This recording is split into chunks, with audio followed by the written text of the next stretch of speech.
Assalamualaikum warahmatullahi wabarakatuh. Om Swastiastu, Namo Buddhaya, Salam Kebajikan. Kami dari kelompok 6 ingin mempresentasikan mengenai RMK dari mata kuliah Akuntansi Keuangan Menengah 1, yaitu tentang Accounting and the Time Value of Money. Nah, oke teman-teman. Jadi, pembahasan pada slide kali ini dengan subbab konsep dasar nilai waktu uang akan ditemani oleh saya, Nashwa Safira Salsabila, dengan NPM akhir 362. Jadi, konsep dasar nilai waktu uang itu menjelaskan bahwasannya uang yang kita miliki hari ini itu lebih berharga dibandingkan uang yang baru akan kita terima di masa depan. Alasannya sederhana. Karena uang yang ada sekarang itu bisa langsung dipakai atau diinvestasikan, sehingga bisa menghasilkan bunga atau keuntungan tambahan. Lalu, ada dua prinsip utama dalam konsep ini. Yang pertama yaitu future value atau FV. Jadi, future value adalah jumlah uang di masa depan setelah bunga majemuk itu bekerja. Contohnya yaitu ketika saya menabung sebanyak 1 juta rupiah di bank dengan bunga 10% per tahun. Maka setahun kemudian uang itu akan menjadi 1.100.000. Nah, jadi teman-teman, 1 juta hari ini itu punya nilai yang lebih besar karena dia itu bisa berkembang. Lalu, prinsip yang kedua yaitu present value atau PV. Jadi, present value adalah nilai uang sekarang dari sejumlah uang yang baru akan diterima di masa depan. Contohnya, kalau ada orang yang berjanji akan memberi saya uang sebesar 1.100.000 setahun lagi, maka nilai uang itu kalau dihitung ke hari ini, nilainya itu hanya sekitar 1 juta. Artinya apa? Artinya uang masa depan itu harus didiskonto supaya bisa dibandingkan dengan nilai uang saat ini. Seperti itu.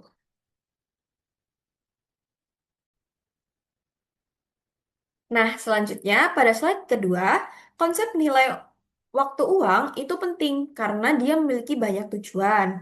Di antaranya, yang pertama, membantu kita membandingkan nilai uang sekarang dengan nilai uang di masa depan secara adil. Lalu yang kedua, konsep ini itu dipakai dalam akuntansi. Misalnya untuk menilai piutang atau utang jangka panjang, kontrak sewa, kewajiban pensiun, atau penurunan nilai aset. Lalu yang ketiga, konsep ini itu juga relevan dalam kehidupan sehari-hari. Seperti saat kita merencanakan pembelian rumah, pembelian mobil, atau mungkin menyiapkan dana pensiun. Contoh sederhananya sama seperti tadi ya. Misal kita punya 1 juta hari ini dan menaruhnya di bank dengan bunga 10% per tahun. Maka setahun kemudian uang itu akan menjadi 1.100.000. Nah, dari contoh tadi, itu tuh kita bisa melihat dengan jelas bahwasannya uang yang ada hari ini itu memiliki daya beli lebih besar karena bisa berkembang. Nah, jadi konsep nilai waktu uang itu tuh membantu kita membuat keputusan keuangan yang lebih rasional, baik dalam bisnis maupun dalam kehidupan pribadi. Di sini yang pertama kita akan membahas aplikasi konsep nilai waktu dalam akuntansi. Sebelum itu izinkan saya memperkenalkan diri terlebih dahulu. Perkenalkan, nama saya Sinta Tirza Mediani dengan NPM 250130103772. Pelaporan keuangan menggunakan berbagai metode pengukuran tergantung situasinya, yaitu yang pertama biaya historis untuk peralatan, yang kedua nilai realisasi bersih untuk persediaan, dan yang ketiga nilai wajar untuk investasi. IASB semakin mengharuskan penggunaan nilai wajar dalam pengukuran aset dan liabilitas. Ketika informasi nilai wajar berbasis pasar tidak tersedia, nilai wajar dapat diestimasikan menggunakan arus kas masa depan yang diharapkan. Teknik nilai kini digunakan untuk mengkonversi arus kas masa depan yang menjadi nilai kini sebagai estimasi nilai wajar. Pengukuran akuntansi berbasis nilai kini, yaitu yang pertama ada notes atau hasil, penilaian piutang atau utang tanpa bunga atau bunga di bawah pasar. Yang kedua yaitu license atau sewa, penilaian aset dan kewajiban sewa jangka panjang dan amortisasi. Yang ketiga yaitu pensiun dan post retirement, mengukur komponen biaya jasa dan kewajiban imbalan pasca kerja. Yang keempat, non-current asset, yaitu evaluasi investasi jangka panjang, aset kontrak pembayaran tangguh, dan penurunan nilai. Yang kelima yaitu share-based compensation, yaitu menentukan nilai wajar layanan karyawan dalam program opsi saham. Yang keenam yaitu business combination, yaitu menentukan nilai utang, utang, liabilitas, dan komitmen yang diakuisisi. Yang ketujuh yaitu disclosure, yaitu mengukur nilai arus kas masa depan dari cadangan minyak dan gas. Yang kedelapan yaitu environmental liabilities, yaitu menentukan nilai wajar kewajiban masa depan atas penghentian aset. Selanjutnya di sini kita akan membahas sifat bunga atau bisa disebut dengan nature of interest. Bunga adalah pembayaran atas penggunaan uang. Kelebihan kas yang diterima atau dibayar di atas jumlah yang dipinjam atau dipinjamkan bisa disebut dengan pokok atau prinsipal. Contohnya yaitu Corner Bank meminjamkan 10.000 USD kepada Hillfarm Properties dengan kesepakatan pengembalian sebesar 11.500 USD. Kelebihan sebesar 1.500 merupakan beban bunga bagi Hill Farm dan pendapatan bunga bagi Corner Bank. Variabel dalam perhitungan bunga ada tiga, yaitu yang pertama prinsipal, jumlah yang dipinjam atau diinvestasikan. Yang kedua yaitu interest rate, persentase dari pokok yang beredar. Yang terakhir yaitu time, jumlah tahun atau bagian dari tahun pokok yang masih beredar. Tiga hubungan yang berlaku, yaitu yang pertama, semakin besar jumlah pokok, semakin besar pula bunga dalam dolarnya. Yang kedua, yaitu semakin tinggi tingkat bunga, semakin besar bunga dalam dolar. Yang ketiga, semakin lama periode waktu, semakin besar bunga dalam dolar. Selanjutnya yaitu bunga sederhana atau bisa disebut dengan simple interest. Bunga sederhana dihitung hanya atas jumlah pokok. Ini merupakan return atas pokok untuk satu periode waktu.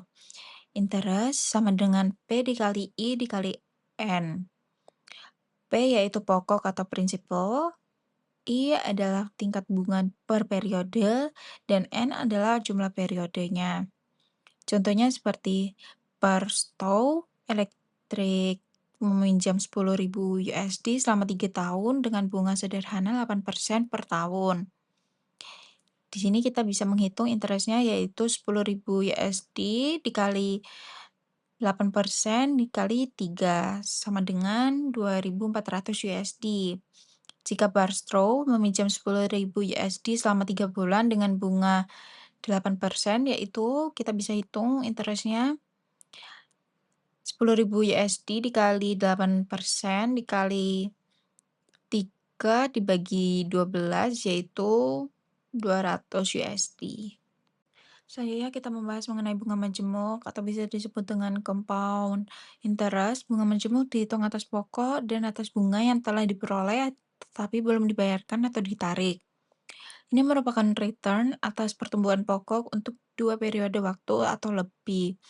Compounding menghitung bunga tidak hanya atas pokok tetapi juga atas bunga yang telah diperoleh sebelumnya. Dengan asumsi, bunga dibiarkan tetap pada deposito.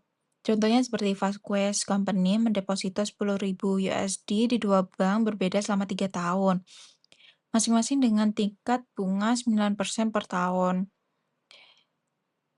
Yang pertama yaitu Last National Bank, yaitu bunga sederhana 9% per tahun, dan yang kedua First State Bank, bunga majemuk 9% per tahun, atau bisa disebut compounded annually. Di sini yang tahun pertama yaitu 10.000 USD dikali 9%, hasil bunganya yaitu 900 USD. Perhitungan bunga majemuknya yaitu 10.000 dikali 9%, yang hasilnya yaitu 900 USD. Tahun kedua yaitu 10.000 dikali 9%, yaitu yang hasilnya 900 USD, dan kita menghitung bunga majemuknya yaitu 10.900 USD dikali 9%, yaitu hasilnya 981 USD. Di tahun ketiga yaitu 10.000 dikali 9%, yang hasilnya 900 USD. Kita menghitung perhitungan bunga majemuknya yaitu 11.881 USD dikali 9%, yaitu hasilnya 1.069 USD. Yang totalnya bunga sederhananya yaitu 2.700 USD dan bunga majemuknya yaitu 2.950 USD. Poin penting dari bunga majemuk yaitu yang pertama, bunga majemuk menggunakan saldo akumulasi, yaitu pokok ditambah bunga sampai dengan saat ini. Setiap akhir tahun sebagai dasar perhitungan bunga tahun berikutnya. Yang kedua, yaitu bunga yang belum dibayar menjadi bagian dari pokok baru, sehingga menghasilkan bunga atas bunga. Yang ketiga yaitu investor rasional selalu memilih bunga majemuk jika tersedia. Yang keempat yaitu bunga majemuk adalah metode perhitungan bunga yang umum digunakan dalam dunia bisnis, terutama untuk aset jangka panjang. Yang kelima yaitu bunga sederhana hanya berlaku untuk investasi atau utang jangka panjang. Utang jangka pendek yang kurang dari 1 tahun. Selanjutnya yaitu what do the number means? Yaitu contohnya yaitu ada jika pemerintah memberikan 1.000 USD kepada setiap warganya saat lahir dan disimpan dalam rekening bebas pajak dengan imbal hasil 5% per tahun.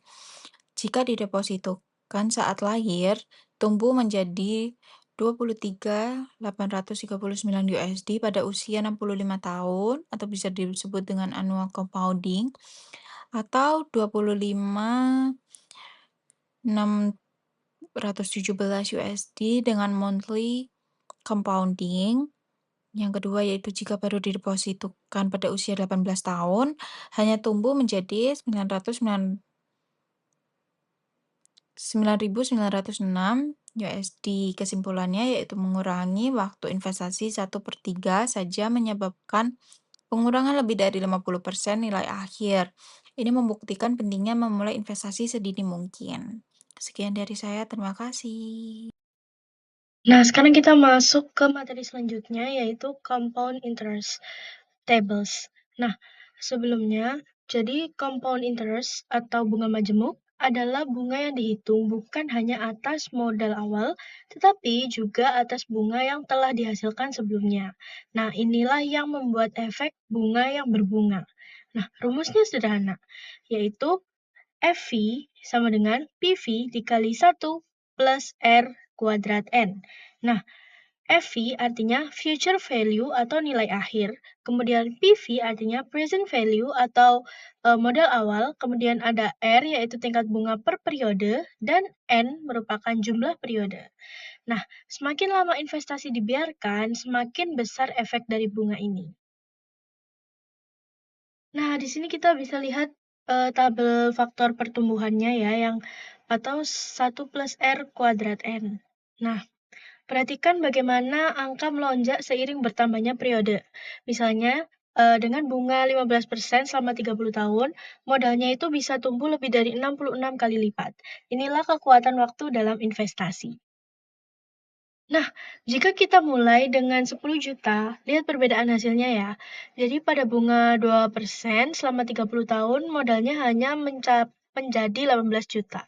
Nah, tapi jika dengan bunga 15%, modal ini bisa tumbuh menjadi 662 juta. Perbedaan kecil di tingkat bunga menghasilkan selisih besar dalam jangka panjang. Nah, sekarang ada simple versus compound interest. Jadi perbandingan ini menunjukkan keunggulan bunga majemuk. Dengan bunga 10% per tahun, setelah 30 tahun, simple interest hanya menghasilkan 40 juta. Sedangkan compound interest menghasilkan 174 juta. Selisihnya ini lebih dari 300%. Nah, pengaruh frekuensi compounding ini tentunya juga berpengaruh besar ya. Dengan bunga 12% selama 10 tahun, hasil tahunannya itu sekitar 31 juta. Nah, jika dihitung harian atau